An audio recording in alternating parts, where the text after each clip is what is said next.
जय श्री कृष्णा, राधे राधे, जय माता दी। आप सब कैसे हैं? मेरे लड्डू गोपाल चैनल में आप सबका स्वागत है।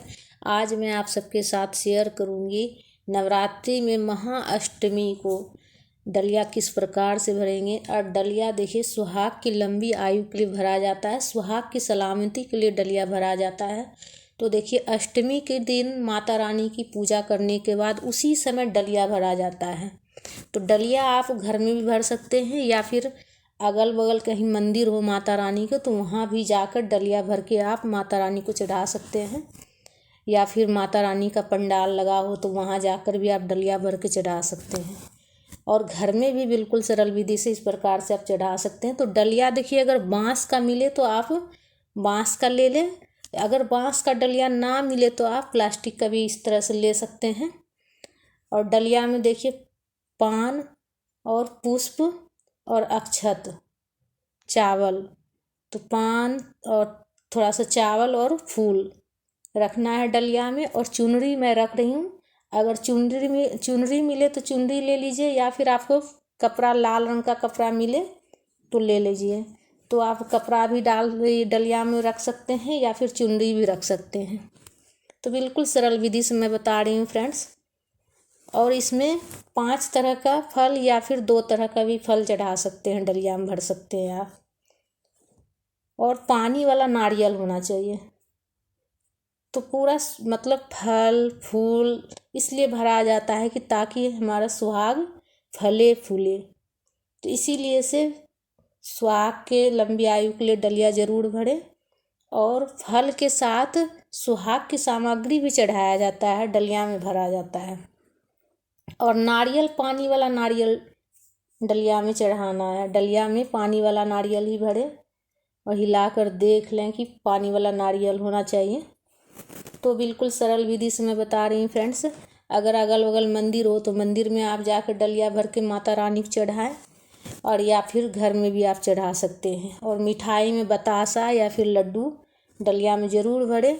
तो इसीलिए, और सुहाग की सामग्री आप 5 7 की संख्या में जो भी सुहाग की निशानी होती है वो सारा आप डलिया में ज़रूर भरें। तो देखिए, इस तरह से मतलब डलिया भरा जाता है और माता भर के माता रानी को चढ़ाया जाता है। सारा सुहाग की सामग्री, सिंदूर, बिंदी, चूड़ी, मेहंदी, सभी चीज़ मतलब चढ़ा लेना है। तो इस तरह से बिल्कुल सरल विधि से और सुहाग की लंबी आयु के लिए किया जाता है। इसमें डलिया में सुहाग की सामग्री, फूल, फल और मीठा इसलिए भरा जाता है कि ताकि हमारा सुहाग जो है फले फूले और उनके जीवन में हमेशा मिठास बना रहे। इसलिए से फल फूल मिठाई सभी डलिया में भरा जाता है। और सारे चीज़ भर के माता रानी को चढ़ाया जाता है। उसके बाद आरती का किया जाता है। माता रानी की आरती गाते हुए आरती कर लेंगे। और आरती करने के बाद आचमनी कर लेंगे। आचमनी करने के बाद ही पूजा पूर्ण होती है। उसके बाद आचमनी करने के बाद सुहाग की सामग्री आप चाहे तो खुद इस्तेमाल कर सकते हैं, या फिर 1-2 सामान अपने लिए इस्तेमाल करने के लिए रख लें। इसलिए कि चढ़ाने के बाद ये प्रसाद हो जाता है, तो प्रसाद के रूप में 1-2 अपने लिए रख लें। और डलिया आप अगर मंदिर में चढ़ाते हैं तो मंदिर में ही छोड़ दीजिएगा, या फिर आप घर में चढ़ाते हैं तो घर में 1-2 सामग्री रख के, सुहाग की निशानी 1-2 रख के बाकी दान कर दीजिएगा। इसलिए कि दान करने से भी, सुहाग की सामग्री दान करने से सुहाग और बढ़ता है।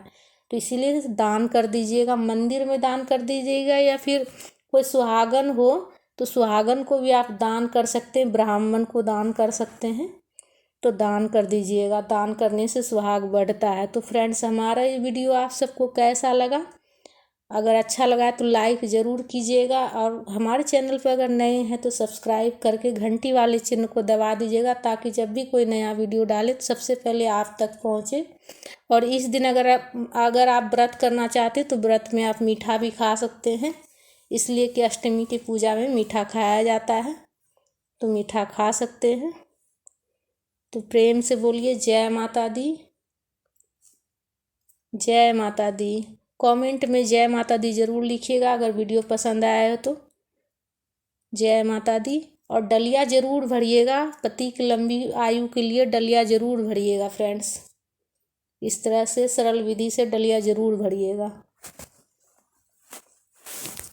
आप घर में भी भर सकते हैं या फिर मंदिर में भी जाकर भर सकते हैं। और मंदिर में भरने के बाद डलिया वहीं छोड़ दीजिएगा और जो पुजारी आपको प्रसाद दे वो ले लीजिएगा। और घर में अगर भरते हैं तो सुहाग का सामान एक दो रख के बाकी दान कर दीजिएगा।